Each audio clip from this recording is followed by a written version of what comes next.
اسمعوا شيف حيدر ديك شو يقول. عمور هنا الاجواء بفنلندا كلش بارده، مثل ما جاي يشوف لابس تيشرتين. اذا تريد اجواء حلوه وبارده راح تلقاها بمطعم موي او بمطعم موي. روح وشوف واستمتع بالاجواء. معقوله هذا الحكي؟ خلونا نروح نتاكد. وهساني وصلت المطعم شيف حيدر ديك، خلونا نتاكد ونشوف. انتم بس تخيلوا انه المطعم مجهز ب 12 وحده تكييف فقط بالاوت دور.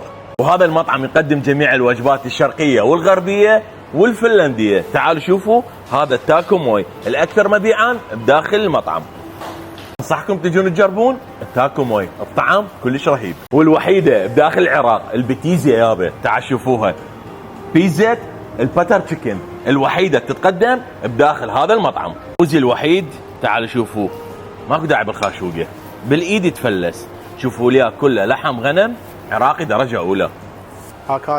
هاي قمر الزمان. قمر الزمان؟ اي نعم. هذا الجديد بمطعم موي، قمر الزمان. من تجون وصوه. هاي الاكثر مبيعا هي الذره موي، تعالوا شوفوا لي اياها على طريقه الشيف حيدر ديك. طعم كلش طيب.